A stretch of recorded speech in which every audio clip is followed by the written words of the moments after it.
Good morning, crime community. I'm here to read out Poisoner in Chief. We're still in a chapter called Some of Our People Were Out of Control in Those Days. Committee members also asked Gottlieb about drug experiments. Lenzer took notes. Later, he wove them into a revealing account. Sid said he was charged with implementing a program codenamed MKUltra, he wrote. Researchers focused on the psychedelic drug LSD as a potentially powerful tool in espionage. Under MKUltra, funding was provided for these experiments, mostly on prisoners, mental patients, and others who weren't in position to object, like the customers who frequented two brothels run by the agency in San Francisco and New York. The agency, sometimes working with the military, also conducted experiments abroad, slipping various pills and lozenges into drinks of strangers and misfits.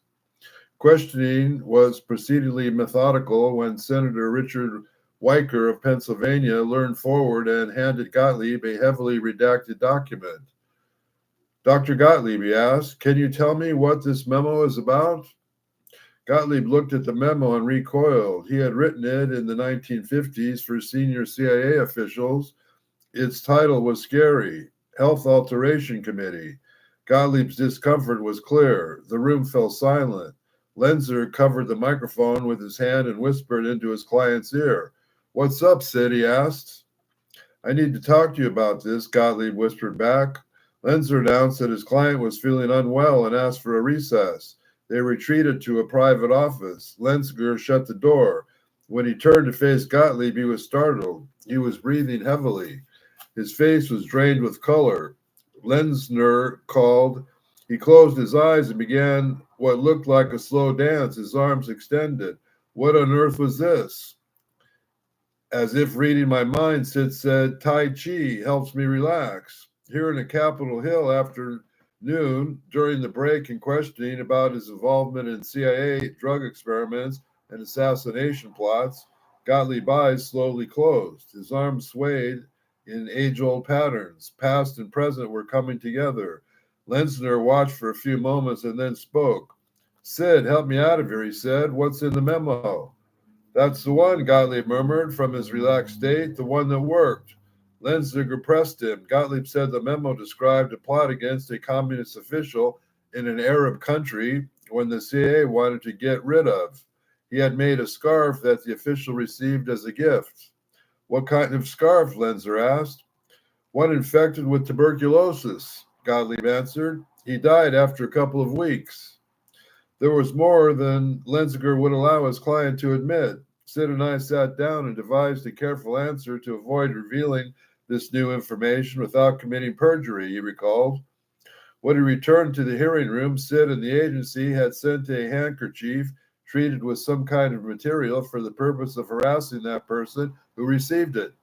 The senators didn't know enough to ask the right fellow follow-up question, and Sid made it through the hearing relatively unscathed. Setting a pattern that would define all of his post-retirement testimony, Gottlieb repeatedly pleaded bad memory.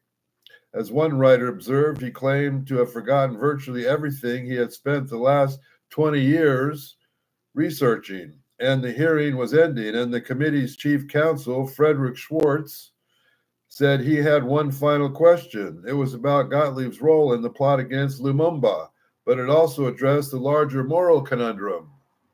When we were asked to kill Lumumba, or whatever word was used, did you consider declining to do that? Schwartz asked. If not, why not? My view of the job at the time and the responsibilities I had was in the context of a silent war was being waged, Gottlieb replied. Although I realized that one of my stances would have been, it is a contentious objector to this war, and that was my view. I felt the decision had been made. As we discussed it at the highest level, this is to be done. That is unpleasant a responsibility as it was my responsibility to carry out my part of that. Gottlieb survived his secret testimony without damage. The New York police investigation into the Frank Olson case proved inconclusive. Then a new threat appeared. The Department of Justice became interested in him. The Washington Post article set off its investigation. Sources said Dr. Sidney Gottlieb, who headed the CIA's Technical Services Division, was in overall charge of the agency's test drugs until his retirement in 1973. He here recently, and he obtained his former Senate Watergate Committee counsel, Terry Lenzinger, as his lawyer. The Post reported Gottlieb's 57 was responsible for the destruction of 152 files, covering virtually all of the CIA's drug testing. The destruction of the CIA's drug files and Gottlieb's disappearance from the Rockefeller Commission investigation compounded the CIA's earlier cloak of secrecy surrounding its drug activities and prevented commission investigators from obtaining many specifics about the drug tests, according to the committee source. The day after this article appeared, copies circulated at the FBI field offices in Washington and Alexandria, Virginia. Destruction of government property is a felony. If Gottlieb had destroyed CIA files, he might be subjected to prosecution. The FBI opened an investigation. It began with the background check on Gottlieb that turned up no record of criminal violations in Washington or any nearby jurisdiction. Then it hit a wall. On October 14, 1975, FBI Director Clarence Kelly sent a memo to his Alexandria office entitled Dr. Sidney Gottlieb, Destruction of Government Property. It brought frustrating news. A lawyer from the Department of Justice called to report that Gottlieb was giving secret testimony to the Church Committee. It was indicated that Dr. Gottlieb was granted immunity before testifying, the memo said, and that he testified concerning the destruction of records in this matter. That effectively ended an FBI investigation that might have led to Gottlieb's indictment. Lenzinger's strategy worked. Secure immunity for your client, then have him confess to crimes he cannot be prosecuted for or for committing them. The FBI tried the last gambit. Agents approached Lenzinger and asked him if he could make Gottlieb available for volunteer questioning. He agreed, but said that the questioning would have to wait until Gottlieb finished the Senate testimony.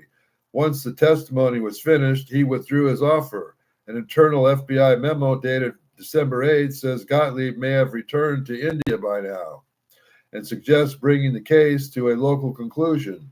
5 weeks later, Kelly sent a curt directive to agents in Alexandria. The criminal divisions of the Department of Justice has advised that no further investigation should be concluded on this matter in view of the Dr. Gottlieb's attorney not making him available for interview. He wrote, discontinue further efforts to interview Dr. Gottlieb. Not satisfied with his victory, Lenzer sought one more. He asked a federal judge, Gerhard Gessel, to issue an order forbidding the Church Committee from publishing Gottlieb's name in its report on CIA assassination plots. Frederick Schwartz, the committee's chief counsel, resisted. I agree that no, he is sufficiently high and in the office of chief scientist is sufficiently high that he fit within where we used his actual name. Schwartz recalled years later, Gissel agreed. 2 days later, Lenzinger was back in court with an appeal. That happened to be the same day that the Senate met in closed session to discuss the Church Committee's assassination report, a session Schwartz could not miss. Rather than appear in the court to contest Lenzinger's appeal, he backed down and agreed to allow Gottlieb to be identified in his pseudonym. The Senate report issued a few days later refers only to Joseph Schneider. Identified as a former advisor to Richard Bissell, who holds a degree in bioorganic chemistry, newspapers were less restrained. As Lenzinger and his law partner made their courtroom appeal to Judge Gissel, the New York Times reported, they declined to identify their client in public court session. However, the two lawyers represent Dr. Sidney Gottlieb, a retired CIA official who directed the agency's Technical Services Division. Dr. Gottlieb was questioned in the closed session of the Senate committee earlier this fall on his role to CIA plots to kill Fidel Castro, Prime Minister of Cuba, and Patrice Lumumba, a leader in the Congo crisis in 1961. He has also been questioned about the death in a CIA drug experimentation program of an Army scientist in 1953 as a result of an overdose of LSD. Dr. Gottlieb destroyed numerous records of his operation at the CIA shortly after leaving the agency in 1973. He is also questioned about this. For Gottlieb, the autumn of 1975 was most unpleasant. He had been abruptly pulled away from his new life and back into a world he thought he escaped forever. After a lifetime of the deepest anonymity, his name was appearing in newspapers. Often it was connected to the frightening sounding CIA projects. Despite this rude shock, Gottlieb could count himself fortunate. He avoided what might have been a more troublesome fate. Protected by his immunity, he had been able to confess to possible crimes. That prevented the Department of Justice from prosecuting him. Then he even managed to keep his name out of the official record, if not the press, and to be remembered as Joseph Schneider. Once again, for the second time and in many years, he resolved to drop out of sight and spent the rest of his life in simplicity and service. Fate did not cooperate this time either. That's the end of that chapter. The next chapter is called I Feel Victimized. I feel victimized. If you feel there's any truth here in what I'm saying, please like and enjoy and share. I would love to enjoy your subscription. Have a nice day.